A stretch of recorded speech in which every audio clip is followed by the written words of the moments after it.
are so honored to have so many guests with us today, too many to name by person. So I'd like to just call upon any and all guests of our Rotary Club today to please stand so that we may give you a warm Rotary welcome.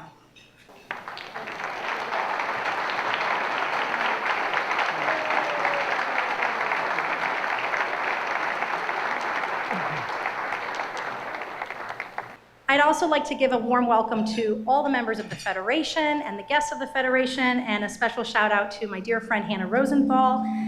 We owe a special thanks to the Jewish Federation for bringing Ambassador Dermer to Rotary today. If you're not familiar with the Federation, it is a very respected organization here in our community, dedicated to sustaining a vibrant Jewish community throughout the area. There is information on each of your tables about the Milwaukee Jewish Federation. Another special welcome we have, in addition to the ambassador, is a special guest, and that is here with us today, Aviv Ezra. He's the Consul General of Israel in the Midwest. He's based in Chicago and is the official representative of the State of Israel to the Midwestern states of Illinois, Indiana, Iowa, Michigan, Minnesota, Nebraska, North and South Dakota, and of course, here in Wisconsin. Prior to his appointment as Consul General, which happened last year, Mr. Ezra quarterbacked the relationship of Israel with the United States Congress for a period of 8 years. He previously served as Director for Congressional Affairs at the Israeli Ministry of Foreign Affairs in Jerusalem and spent 5 years as Counselor for Congressional Affairs at the Embassy of Israel in Washington, D.C. Mr. Ezra was born in Israel in 1972. During his service in the Israel Defense Forces, he achieved the rank of captain. Following his military service, he received a BA in Economics and Political Science from Hebrew University in Jerusalem. I'd now like to call upon Consul General Ezra to please stand so that we may recognize him as well and welcome him.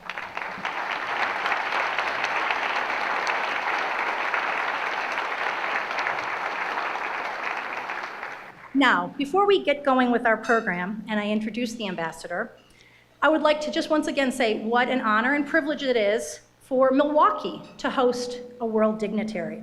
It's not every day that a foreign ambassador comes to Milwaukee, not to mention our wonderful Rotary Club.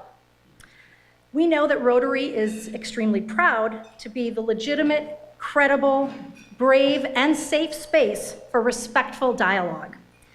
We all know that the Middle East faces many challenges and that tensions are running high. Today we will hear about Israel's perspective. Please know that we've also invited the Islamic Society of Milwaukee to present a program in the future, and they will offer a different point of view. Now let me explain a little bit about how today is going to work. At the end of the program, there will be plenty of time left for questions and answers. Many of you kindly submitted your questions in advance, brought them to the meeting today, or if you weren't able to do that, we'll still have the chance to fill out notes on your table. There are no cards and pens at your table. Please take a moment if you have a question, jot it down, and then at the end of the program, someone will circulate and come and collect those questions, and then we will do our best to moderate from here at the podium. I do ask that during the program, everyone remains seated and silent for the enjoyment of all of our guests and members. Now, it is indeed my pleasure and privilege and honor to introduce Ambassador Ron Dermer. Ambassador Dermer was born and raised in Miami Beach, Florida. He earned a degree in finance and management from the Wharton School of Business at the University of Pennsylvania, along with a degree in philosophy, politics, and economics from Oxford University. For 3 years, he was a columnist with the Jerusalem Post. In 2004, the ambassador co-authored with Natan Sharansky the best-selling book, The Case for Democracy, The Power of Freedom to Overcome Tyranny and Terror, which was translated into 10 languages. From 2005 to 2008, the ambassador served as Israel's Minister of Economic Affairs in the United States. From 2009 to 2013, he served as senior advisor to Prime Minister Benjamin Netanyahu. He is married to Rhoda and has 5 children, and today is in Milwaukee to share his message with us. Ladies and gentlemen, Ambassador Ron Dermer.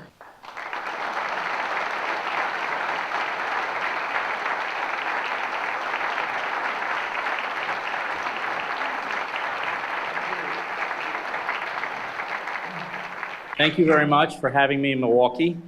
I've been here for, I think, about 14 hours. And I'm looking for Hassan Pfeffer Incorporated.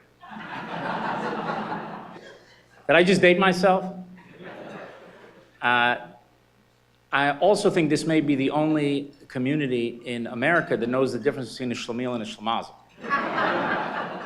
And for those of you who don't know, a shlemiel is the one who spills the soup. A shlemazel is the one who gets the soup spilled on him. That's technically the definition, the difference. And when I think of Milwaukee, actually the first thing that comes to mind is, of course, Laverne and Shirley. But the second is the Brewers.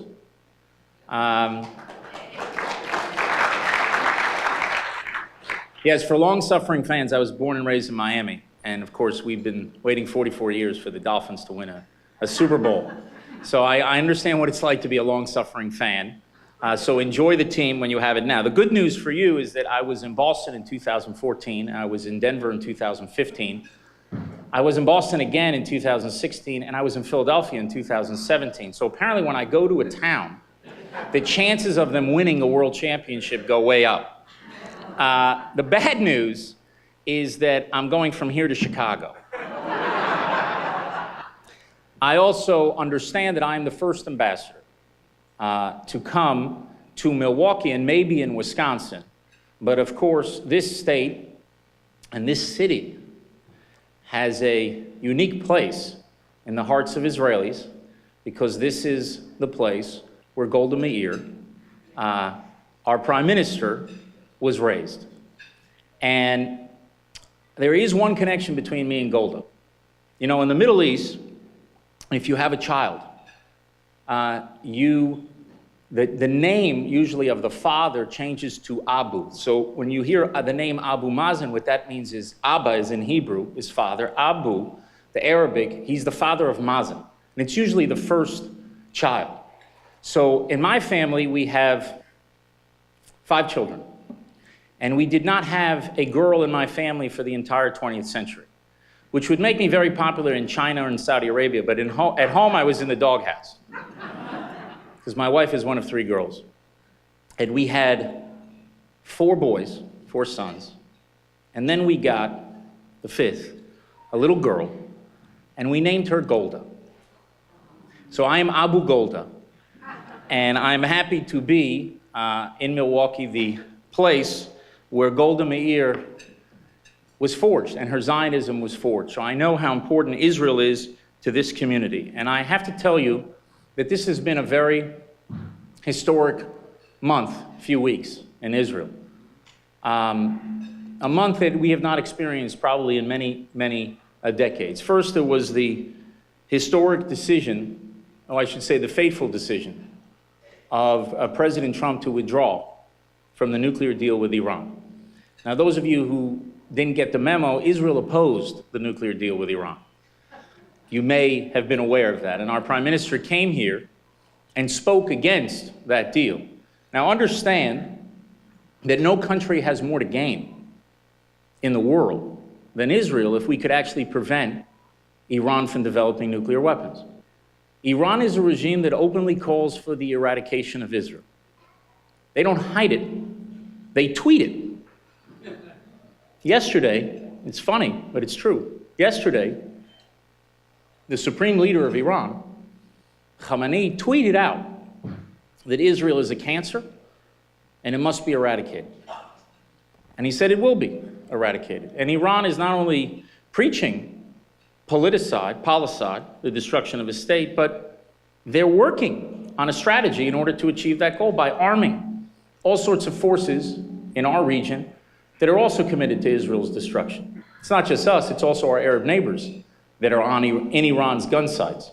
But Iran is openly committed to Israel's destruction. So obviously for Israel, any deal that would permanently prevent Iran from getting nuclear weapons is one that we would support. And if such a deal existed, I would have gone city to city and house to house to try to convince people to support it. The reason why Israel opposed the deal with Iran was that the deal doesn't do that. It didn't do that.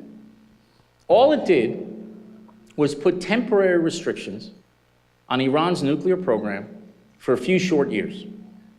And those restrictions are removed automatically. Automatically removed. And in those two words, you understand Israel's opposition to the deal. Because I know a decade may sound like a long time in the life of politics, but it's a blink of an eye in the life of a country. And we did not accept a deal that, while putting temporary restrictions today, will remove those restrictions automatically in the future and allow a regime that openly calls for Israel's annihilation to not sneak in or break into the nuclear club, to walk in to the nuclear club.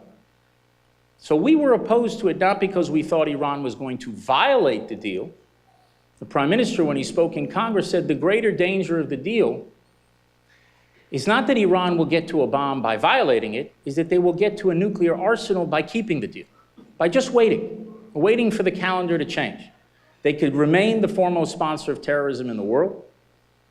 They could continue to call and work for Israel's annihilation. They can continue to threaten our Arab neighbors. All they have to do is wait for the calendar to change. And those restrictions are removed, and then Iran can become a military nuclear power. And we thought that was a threat to the survival, and we do think that would be a threat to the survival of the state of Israel. It's also a threat to the region, and it's certainly a threat to the world. Now, the price you paid for this deal was a very high one, because Iran was facing very, very tough sanctions, crippling sanctions on its oil, on financial transactions. It was costing Iran about $100 billion every 18 months for that sanctions. And what this deal did is it removed the sanctions that were facing Iran. And I would love to tell you that as hundreds of billions of dollars pour into Iran's regime's coffers, that they will use that money to establish a GI Bill for returning members of the Revolutionary Guard. But they didn't. What they've used that money for is to fuel their war machine in the Middle East. Now, 3 years ago, when the Prime Minister spoke in Congress, everything was theoretical. Everybody was asking questions. What will happen? The hopes of the people who signed the deal, and I want to make one thing clear. I don't believe everybody who opposed, or who supported the deal, I should say, is not a friend of Israel. There are many deep friends of Israel, people committed to Israel's security, who supported the deal. We don't question the sincerity of people who were on the other side of that political debate. When President Obama said that he thought this deal was better for America and better for Israel, I believe he was being sincere. We just disagree. We just have a difference of policy on this issue. It's not an intent to do harm. We always have to separate, as a rule, always separate your political opponents, adversaries from enemies. And the difference all comes down to intentions. Your enemies may support the same policy as a political opponent, but your enemies want to harm you. Your opponent just may be wrong about a policy. And in the case of Iran deal, there were many people on the other side of that debate who believed that this deal was going to make Iran more moderate, that they were going to join the community of nations. Well, Iran didn't join the community of nations. It starts gobbling up the community of nations. And you see that in Iraq, through the Shia militias it supports there. You see that in Syria, where they've turned the Assad regime that has murdered 500,000. It's an awesome, unimaginable number of people, of innocents killed, hundreds of thousands of people in Syria. It turned that Assad regime into a vassal. You see it in Lebanon, where through their proxy Hezbollah, they've effectively taken control over that country. And you see it in Yemen, where through the Houthis, another terror proxy, they're trying to do to Saudi Arabia what they did to us through Lebanon. In Lebanon, Iran established a forward base that they can use to launch missiles against us. With Saudi Arabia, they have established a southern base in Yemen to use that to fire missiles into Riyadh. And we were convinced that by removing the sanctions, we would just be fueling Iran's war machine against Israel and against its neighbors. And that was 3 years ago. Now we don't have to think about what's going to happen. We've seen what happens.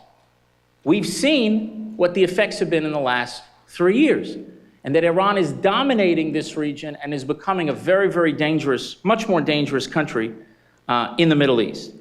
And so that's why Israel is deeply grateful for the decision that was made to withdraw from the nuclear deal. And you know who else is grateful? Our Arab neighbors. And as a general rule, when Israelis and Arabs are on the same page, that's the ultimate no-spin zone. When we tell you, both of us, in the region, that this is a bad deal, pay attention. And I know there were many people who said, well, America's allies. American allies don't support the decision. Well, your allies in the region do. Not the British, not the French, not the Germans, but your allies that are on the ground, that were the guinea pigs in this failed experiment. We're telling you that this was dangerous. Now imagine you have a deal with North Korea, and imagine that the British, French, and Germans say the deal is very good, but your Japanese and South Korean allies tell you that's a catastrophe. Would you listen to them? Would you maybe value what they have to say more than what people thousands of miles away have to say? So we're deeply grateful for this change, and we hope that it will lead to other countries joining this effort and putting more pressure on Iran to prevent this regime from getting hundreds of billions of dollars that it's using to fuel that war machine. Now, I have to tell you, there is a silver lining to this very dark cloud of the nuclear deal with Iran. And the silver lining is that it's brought Israel and parts of the Arab world together in a way that we've never been together before. Now, that's not surface, but a lot of things are happening underneath the surface. Because particularly in the Gulf, we're blessed with a peace agreement with Egypt that we achieved with Anwar Sadat and Menachem Begin in the late 70s. We are blessed, and it's stood up in very turbulent times over the last few decades. And we are blessed with a peace agreement with our Jordanian neighbors, which Yitzhak Rabin was able to achieve with King Hussein. So we have two countries that we're at peace with, but we'd like to expand that peace to all of our Arab neighbors, including the Palestinians, especially the Palestinians. And what we've seen happening in the last few years is that the Arab states in the Gulf understand for the first time that Israel is not their enemy, that Israel is a potential ally for confronting common enemies. And I think that affords us new opportunities for peace that have not existed for many, many years. And so we are very pleased with the decision that was made, and we are hopeful that this decision and a common effort to confront a very dangerous regime that affects both Israel and the Arab world will actually bring those parties together. One of the things that helped create the European Union was that there was a common enemy in the Soviet Union. And France and Germany that were at war many times in the past, were able to unite because they faced a common enemy. And hopefully this will happen. It's very hard to surface it. And the reason why it's hard to surface it is these regimes have had a very different view of Israel for the last 70 years. And they have told their population many things about Israel that weren't true for the last 70 years. And when you're dealing with a population that has only heard one view of Israel for 70 years, it's hard for the leaders of these states to simply surface a relationship with Israel and all of a sudden say, well, Israel's not an enemy, Israel's a friend. That's a very difficult thing to do, but I am hopeful in a way I haven't been in decades that this could happen. The second decision that we had, that was a historic decision last month, was the decision of the president to open the U.S. Embassy in Jerusalem. Now, this is a historic decision that will be remembered for many, many generations. Those of you who know the Bible know that one of the last verses in the Bible, in the canon, the biblical canon, is in the book of Nehemiah. And the last verse is about King Cyrus's decision to enable the Jews to rebuild their temple in Jerusalem. The last verse. Now, I don't know if the Persians remember Cyrus, but the Jewish people remember Cyrus, because Jerusalem has been an issue that has been held by our people for 3,000 years, even when we didn't have a sovereign state, even when we lost our sovereignty, even when we were scattered to the four corners of the earth, Jerusalem was something that united the Jewish people. We all turned in prayer towards Jerusalem. And have you been to a Jewish wedding? Hands up if you've been to a Jewish wedding. Almost everybody. Hands up if you've seen a Jewish wedding on television. Well, you may know at the end of a Jewish wedding that the groom steps on a glass. Did anyone ask why?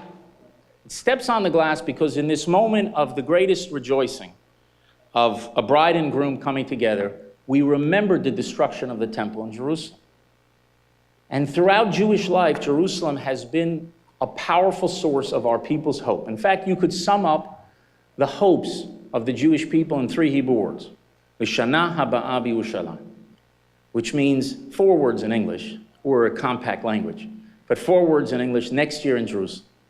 That was the hope that the Jewish people had with them, no matter what they faced throughout the ages, no matter where they were. So this decision is a historic decision. It's one of the great decisions in the history of Zionism by the international community. The first was 100 years ago, called the Balfour Declaration, which recognized the right of the Jewish people to a national home in their historic homeland. The second was the UN Partition Resolution in 1947, at that time, which presented a Jewish state and an Arab state. You heard 2 states for 2 peoples, not a new idea. It was put on the table in 1947 by the United Nations, and the Jewish people accepted it. The Jewish leaders in the land of Israel accepted it. Unfortunately, our neighbors did not accept it and waged war against Israel to prevent that state from coming into being. But the decision of the United Nations to recognize the right of the Jewish people to a state in our historic homeland, that was the second great decision.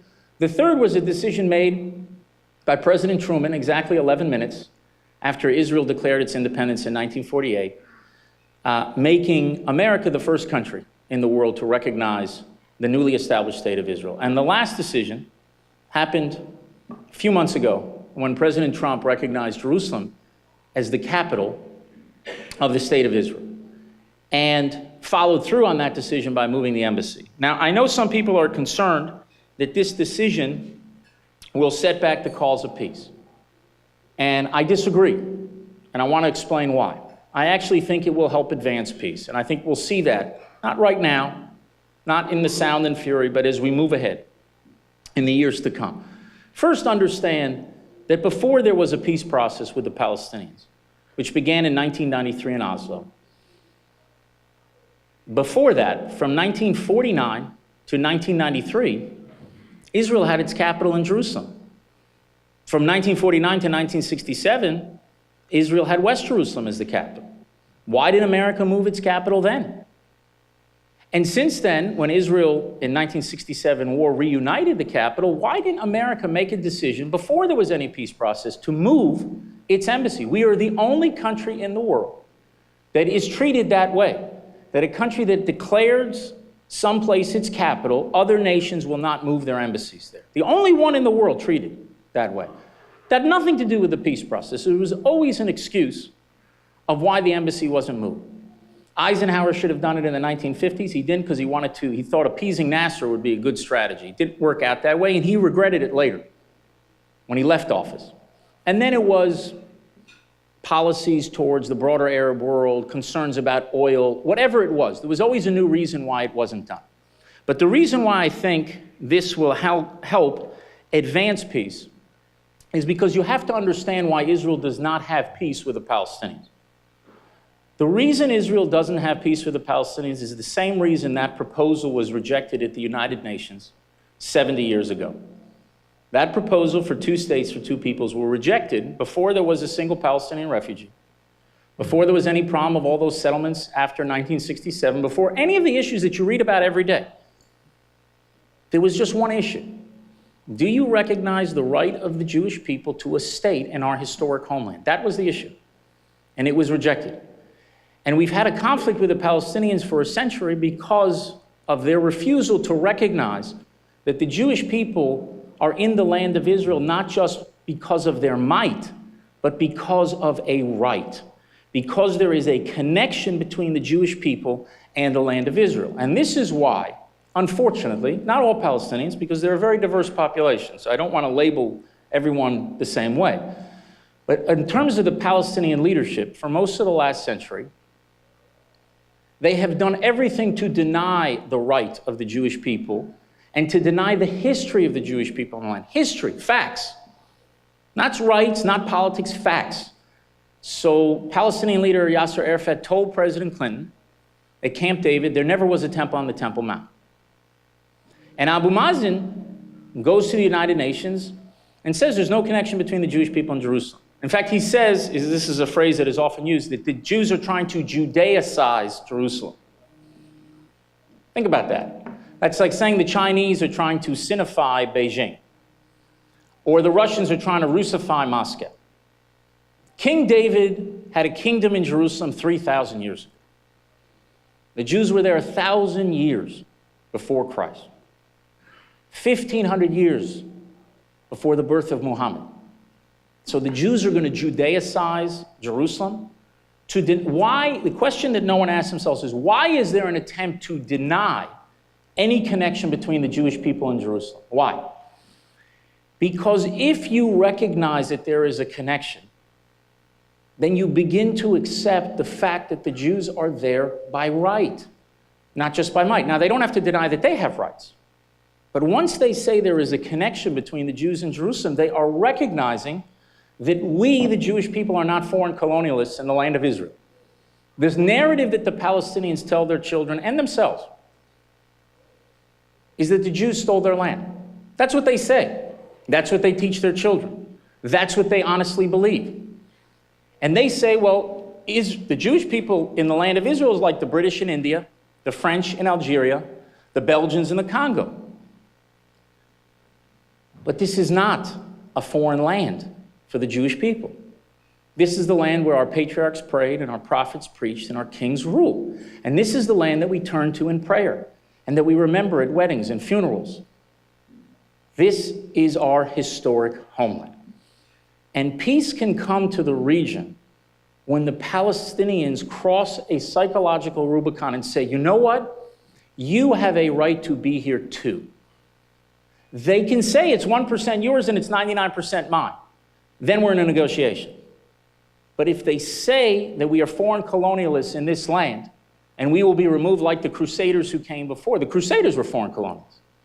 But the Jewish people in the land of Israel are not colonialists. You know why Jews are called Jews? Because we are the people of Judea. That's what that territory was called. And Jews is just short for Judea. You know where the word Palestine comes from? Anyone? The word Palestine, one hand goes up. You get, that's a single jeopardy. Excellent. You get a parting gift also to note. The word Palestine was a word given to the territory by the Romans in the 2nd century. Israel had revolted against Roman rule. The people of Judea, the Jews. You know some of your history. You know that there was a kingdom from David and Solomon, and then it broke up to a kingdom of Israel and a kingdom of Judah. And then the Assyrians came in and threw out the 10 tribes of Israel called the 10 lost tribes, and the kingdom of Judah lasted until Nebuchadnezzar of Babylon came and destroyed the first temple, and Jews were allowed to come back under King Cyrus. And over the centuries go and centuries come, and eventually Rome comes and conquers Jerusalem. And the Jews revolted against Rome. The year 66 is a very famous revolt. You know the story, maybe some of you, of Masada, of the last stand, sort of the Jewish Alamo. And we came back as well. But in the 2nd century, the Jews revolted again, and we were like one of these bad movies where the person just keeps coming back, and they keep coming back and keep coming back. And there was a revolt in 135 AD. And the Romans decided that we have to disconnect the Jewish people from their land. And one of the ways we're going to do that is stop calling that land Judea. We will call it Palestine. That's where the name Palestine comes from, because in the old languages, they said another people that was there, you'll read about it in the Bible, story of Samson and Delilah, were the Philistines. And if you write the word Philistine, there's no vowels in these languages. In Palestine, it's the same thing. So they took Judea and they renamed it Palestine. And they took Jerusalem and they renamed it as well, Iola Capitolina. But that doesn't quite roll off the tongue. So it didn't stick. But Palestine did. And it was a geographic area. It was a geographic area for some 2,000 years. I am the son of a Palestinian. That's what it says on my mother's birth certificate. She was born in pre-state Israel, and it says Palestine. And at that time, they were called Jewish Palestinians, and there were Arab Palestinians because they were Jews and Arabs who lived in Palestine. But the effort to deny any connection between the Jewish people and their land, that is the reason why there is a conflict. And the reason why I think the decision of President Trump to move the embassy to Jerusalem is so important to advance peace, because it begins to puncture this lie. By saying that the Jews have a right to an embassy in their sovereign state, you begin to puncture this lie. And in doing so, I hope it will lead other Palestinians who want peace with Israel to ultimately step forward. There are other nations who have followed President Trump's lead. Guatemala, Paraguay are two. There are many European countries who are considering it, countries in Africa, countries in Asia. And the hope will be that more and more countries will finally do it. Because if I think the Palestinians recognize that this idea of denying basic history doesn't serve them and doesn't serve the cause of peace, I think we can actually move forward to peace. Now, a couple things I want to say before I take your questions. My job as Israel's ambassador to the United States is to obviously advance my country's interests, but to do everything we can as part of that to strengthen the relationship between Israel and America. And I'm proud to say that the relationship between Israel and America is stronger than ever. And it has changed over a few decades from a relationship of moral support for the first 2 decades to a relationship of strategic support. First 2 decades, we didn't receive strategic support from the United States. That's just sometimes forgotten. Everyone remembers Harry Truman recognizing Israel in 11 minutes. No one remembers that there was an arms embargo on Israel in 1948 war. We fought the 1948 war with Czech rifles, not because the Czechs make better rifles, because America wouldn't sell us arms. We fought the 67 war with French planes, not because the French make better planes, because America wouldn't sell us planes. But since 67, since we proved ourselves on the battlefield as being a reliable ally of the United States, and a formidable ally during the Cold War, America supported Israel strategically, and that support has grown over the decades. And I believe that Israel will be the most important ally of the United States in the 21st century. The most important one. Now, that's a strong statement to make for the ambassador of a country the size of New Jersey with all of 9 million people in it. But I'm going to tell you why I think that's true. Because 20th century, your most important ally was Britain. But in this century, if you think about your security and your prosperity, think about who is a better ally than Israel. The great dangers towards America, the threats to America, are going to unfortunately emanate from the Middle East for the next few decades. I wish that were not the case. I wish you could pivot to other regions of the world. But the Middle East remains a hot spot for threats to America. And to the extent that you don't want to put your troops on the ground there, which you don't, and this is something that I think is shared across the political spectrum in the United States, you need a reliable, strong ally that shares your values and your interests and can defend those values and interests in the region. So I think Israel's importance to the security of America will grow in the years ahead and not decline.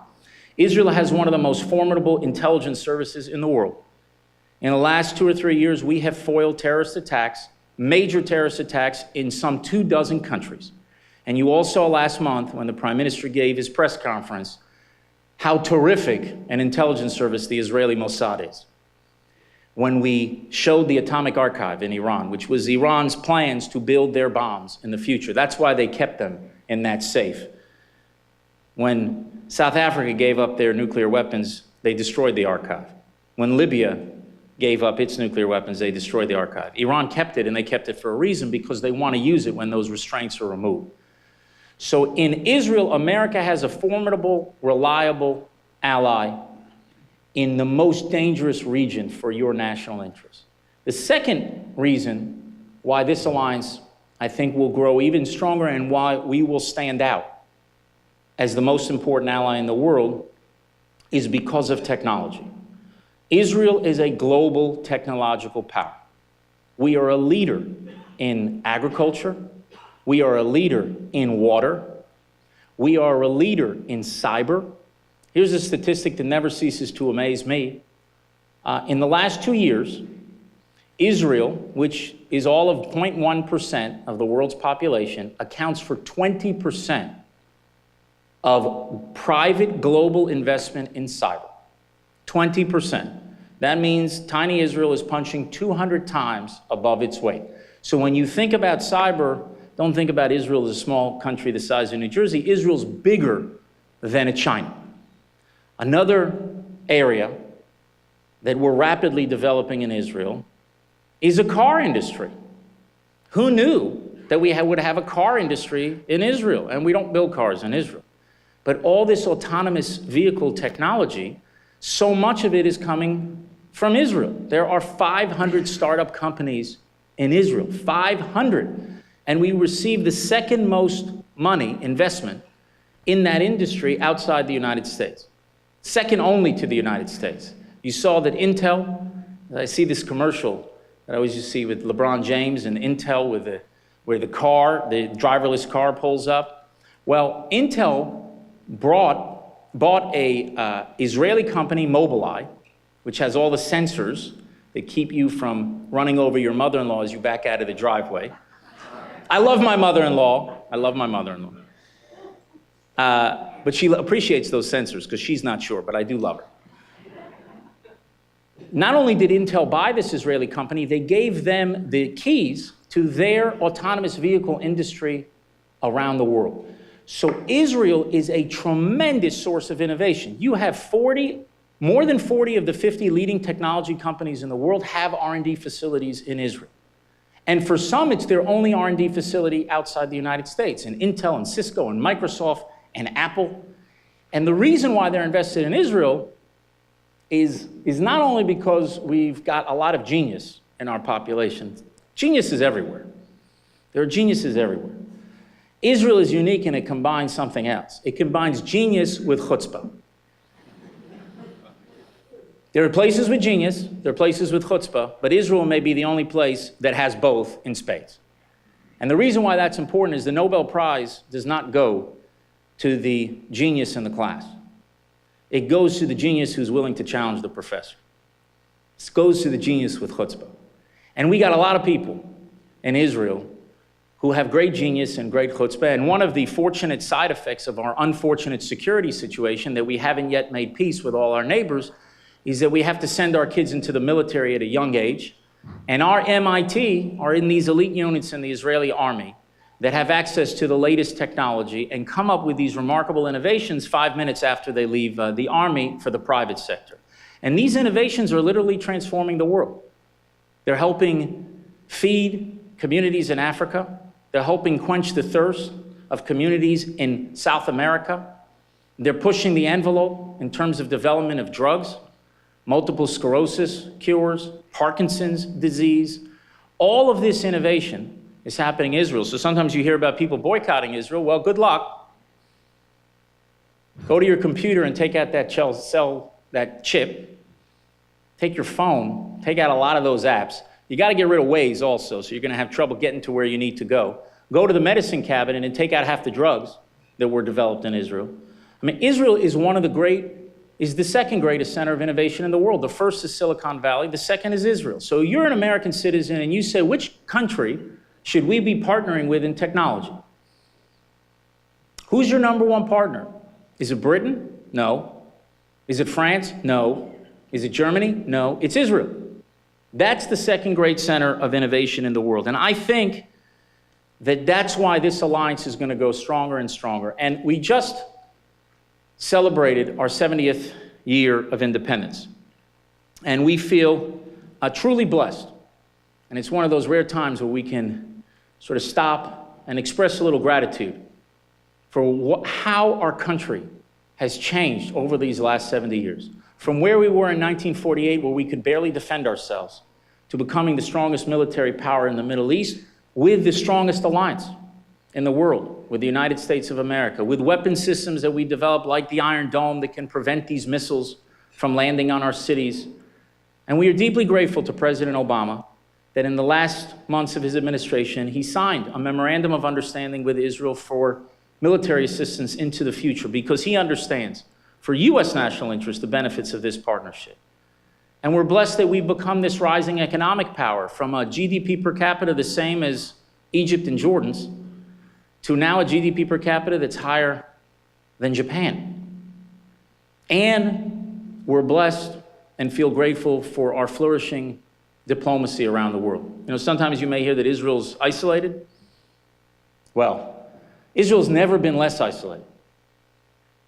We have blossoming diplomatic relations with two small countries in Asia, China and India, with Japan, with Africa. Prime Minister of Israel has made 3 trips to Africa in the last 2 years, the first Prime Minister of Israel in decades to go to Africa. We have changing relations with South America. He went there as well, first sitting Prime Minister to ever travel south of Texas. And he went to Latin America and South America. And all these countries are coming to Israel because they want to partner with us because of security. They want to partner with us because of technology to keep their own people safe, to keep their own countries prosperous. So we are grateful for that. But the final point that I want to say is, in 70 years, we can see the profound transformation that has occurred in the life of the Jewish people with the birth of Israel. We were a powerless and stateless people 75 years ago. We had no voice. We had to beg others to make our case. We had to beg a Polish diplomat to go to Washington and tell them what was happening in Europe. We had no refuge. When all of this violence was engulfing the Jews of Europe, the gates of America were closed, and the gates of our homeland were closed by the British. No refuge, no voice, and worse, we had no shield. We'd have to beg others to defend us. We'd have to beg presidents and prime ministers and kings to come and protect our communities, to save the Jewish community, to bomb the tracks. And usually it didn't come. But today, 70 years later, the Jewish people have a voice. Prime Minister can use it at the United Nations or in Congress. An ambassador can use it in a CNN studio. We have a refuge where any Jew around the world tomorrow can come to Israel and can become a citizen of our state. Anyone fleeing persecution across the world, and many have, from the Middle East and North Africa, from the killing fields of Europe, airlifted out of Ethiopia, Jews in the former Soviet Union that flocked to the country when the Iron Curtain fell. We have a voice, we have a refuge, and we have a shield. We no longer beg others to defend us. The Jewish people, for the first time in 2,000 years, the Jewish people defend themselves. And that is a great blessing for Israel, and I think it is a great blessing for the world, because in defending your interests and your values in the heart of the Middle East, we defend you as well. And I thank you very much for your support and the support of communities around this country for Israel and for strengthening the U.S.-Israel alliance. Thank you.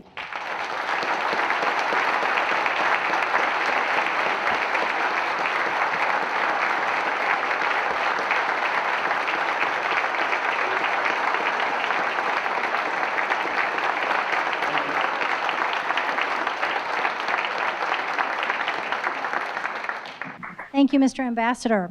We're going to get right into the questions. The first comes from one of our Rotarian members.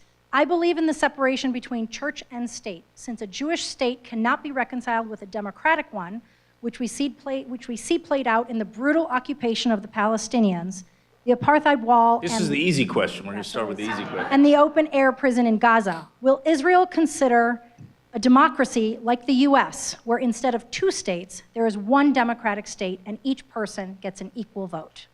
Right. Mm-hmm. Oh, and excuse me, Mr. Ambassador, please put your hand up if you have questions so that we can more easily see your questions and gather them. Thank you. So first of all, what it means to be a Jewish state is not that everybody is Jewish in the state, and it's not a religious term. And sometimes people confuse this. Jews are both a people and a religion. Islam is a faith. Christianity is a faith. There are many countries where most of the people in those countries are Muslim, or most of the people in those countries are Christian. When we say a Jewish state, we mean that it is the nation state of the Jewish people. That's what we mean by Israel. So it's not a question of can you be a Jewish state in a democracy? Of course you can.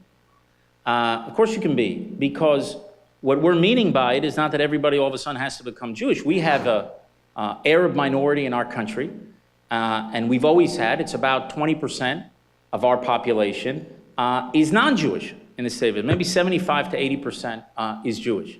So we certainly don't see that these two things don't go together. The United States is different. It is not a classic nation state. It is a state actually founded on a creed, on an ideal. And it is unique, I think, in the history of nations that it was not a nation state and wasn't founded as a nation state. It's just, do you believe in this ideal and do you want to join the United States of America? And one of the ways you know that is because, the greatness of America for Jews, and I think it's true for Muslims, and I think it's true for minorities, ethnic minorities, racial minorities. The greatness of America can be summed up in less than a word, less than a sentence, less than a word, less than a letter. It is the hyphen between Jewish and American. America was a place that allowed people to be fully Jewish, to embrace their particular identity, and fully American. That did not happen in Jewish history. You usually had to choose. You could be a full member of society, but you had to completely abandon your traditions and your faith. Or you can be true to your faith and you could close yourself off. Usually Jews didn't have that choice. Usually they were forced one way or the other. And in the case of the Nazis, it didn't matter that you were trying to assimilate. It didn't matter how assimilated a Jew you were seen in the same way as an ultra-Orthodox rabbi. And you were treated the same way. So America is a different country than Israel. We are both democracies, but Israel is a classic nation state. It's much closer to what a European state would be. And in part of our founding creed is not only that Israel is a nation state, the Jewish people, but it has to be a place where all of our citizens, regardless of race, creed, ethnicity, all of them can be citizens and full members of society. And that is the case. And that's why we have Arab Supreme Court judges, and that's why we had a Muslim valedictorian of our finest school in the country, the Technion, a woman. And that's why we have Druze members of the cabinet. And in Israel, people can be whatever they want to be. And our Arab minority, this is an issue that in Israel we constantly have to work towards integrating the Arab minority because it's a very complicated situation because we've had an Israeli-Arab conflict for 70 years and we have an Arab minority in the country. And so a lot of times you have a situation where one family, one part of it could be Israeli citizens, part of them could live in Judea and Samaria in the West Bank, and they're part of sort of the same family. So it's a very complicated situation. But Israel wants to achieve a political settlement that will allow the Palestinians not to govern themselves, to have all the rights to govern themselves, all the powers to govern themselves, but without the powers to threaten our existence. And we have made great compromises for peace, which is also unprecedented in the history of nations. Israel gave up the Sinai to Egypt, and the Sinai is 2 to 3 times the size of Israel. And we did that to forge a historic peace with Egypt. We also left Gaza. We walked out of Gaza. We went back to the 1967 line. We uprooted, we didn't freeze settlements, we uprooted all the settlements there, about 10,000 people. We took people out of graves who were buried in Gaza. We left every square inch. And there was great hope that this would be turned into a great opportunity to advance peace. People were talking about Gaza becoming the Singapore of the Middle East. And James Wolfenson, the former president of the World Bank, raised money largely from prominent Jews in the US and elsewhere to buy greenhouses so that the Palestinians, when they took over Gaza, would have greater means to export their produce and everything else. And instead of using that opportunity to actually advance peace, it was taken over by Hamas, a terror organization committed to Israel's destruction openly and the murder of Jews worldwide. That's in their charter, the murder of Jews worldwide. And they were elected by part of the Palestinians. Not all, not a majority, but a good chunk elected them in Gaza. And they rule Gaza, and instead of working to improve the lives of their citizens and move towards peace with Israel, they decided, no, we are going to establish Gaza as a terror base against Israel. And we've had thousands of rockets fired into our country. We've had tunnels dug so that they can go and kidnap our citizens and kill our citizens. And it's been an unfortunate tragedy, not just for Israel, but also for the Palestinians. Because you've got innocent Palestinians in Gaza who suffer from this situation. But the ones that are to blame for this situation is the Hamas terror organization that basically holds them captive. And we cannot accept a situation where a terror organization wedded to our destruction will get more and more powerful, and we'll just close our eyes and put our heads in the sand and hope for the best. So we don't want to prevent anything from moving into Gaza. We want those people to have the best life that they can. But what we do is we found is everything that goes in there, not everything, but some of it, concrete, to build homes and to build hospital goes to building tunnels. And steel that could go to construct things in Gaza go to building missiles. And it's an unfortunate situation, but I think if you look at Israel's actions there, you have to ask yourself, what would you do if you were faced with the same situation? Terror organization committed to your destruction, launching rockets, launching missiles. How do you deal with that situation? And it's complicated, but we certainly do not want an answer of one state, which would essentially mean the end of the Jewish state, because we are a democracy and we intend to remain a democracy. So we need to reach a political settlement that can separate the peoples, give them all those powers to govern themselves, but none of the powers to threaten our existence. Thank you. We're going to try to get through as many questions as we have time allotted for. You spoke of building. Why doesn't Israel stop building settlements on Palestinian land when it deliberately provokes Arab neighbors and much of the world? Yeah, well, the question assumes that Israel is building on Palestinian land. So what it would assume is that territories that are in dispute between us and the Palestinians are Palestinian land, and that's not the case. I mean, you cannot build on what is considered private Palestinian land. And if somebody has a deed to land there, and somebody builds on that territory, you cannot do it. And the Supreme Court has actually ordered Israel sometimes to demolish different structures that are built on Palestinian land. What we have is territory that is in dispute. Territory in Judea and Samaria and the West Bank that is in dispute. The Palestinians claim it.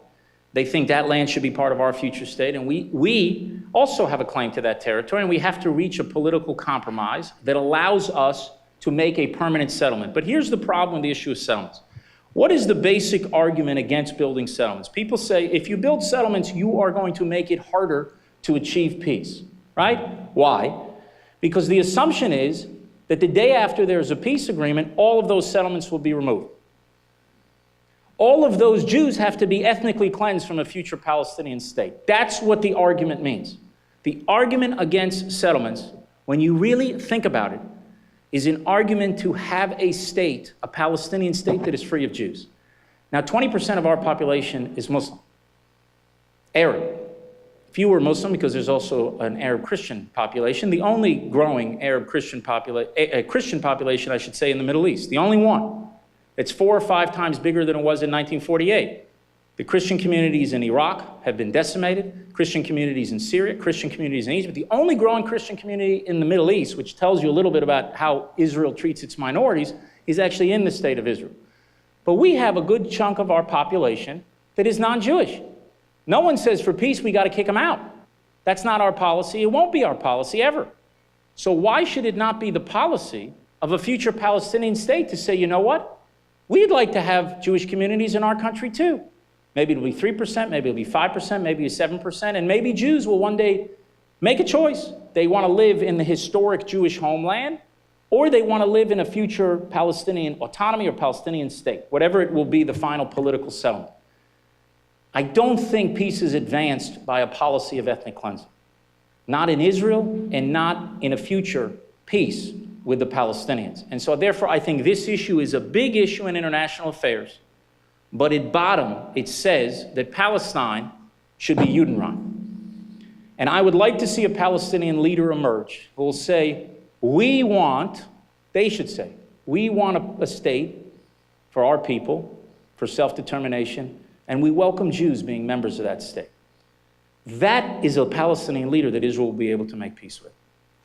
Okay, and we have time for this last question, and it is specific to one of our representatives here in Wisconsin. Congressman Mark Pocan, Dan Kilder, and Hank Johnson Jr. are trying to visit Gaza. Israel has allegedly refused them entry.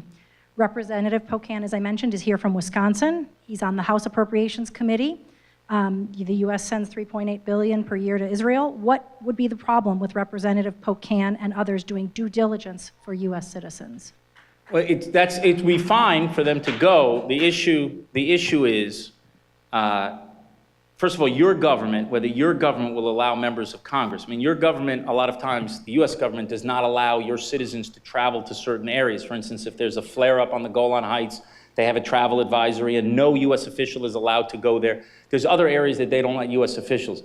So what happened is, I think there was a request from some congressmen to go a number of years ago, but they wanted to go sort of separately. And we said, there's missions of congressmen that go, form a CODEL, what's called, and then you can, go into Gaza. I think that the issue now is as much a problem on your side, meaning in the US government side, and the concern that you'd have for the safety of those congressmen who are in Gaza. Look, there are people running around monitoring Gaza nonstop. So in principle, we don't have an issue, but we want to make sure that they're safe. We don't want a situation where congressmen go into an area that can be a war zone and it will be unsafe for them. And that's, I think, a concern that your government has, a concern that our government has. If you resolve that issue of safety, then there's no problem whatsoever for congressmen to see the situation on the ground. I think it would be a good thing, because then they can actually see the facts, because so much of what you see is so distorted and so untrue. And I think when actually people see the situation on the ground, it's very different. The best thing that people can do, really, for Israel, is to just come to Israel and to see it for yourself. Do your own tour, walk around, go from the old city or your hotel in Jerusalem, just walk to the old city, see Jews praying at the Western Wall, see Muslims praying on the Temple Mount, see Christians praying at the Church of the Holy Sepulchre, speak to people, see the country. It's a free and open country. And the more you go there, the more you understand it, the more you also understand the security challenges that Israel faces. Because a lot of times when people judge Israel harshly, they judge it based on a country that doesn't face any of those challenges.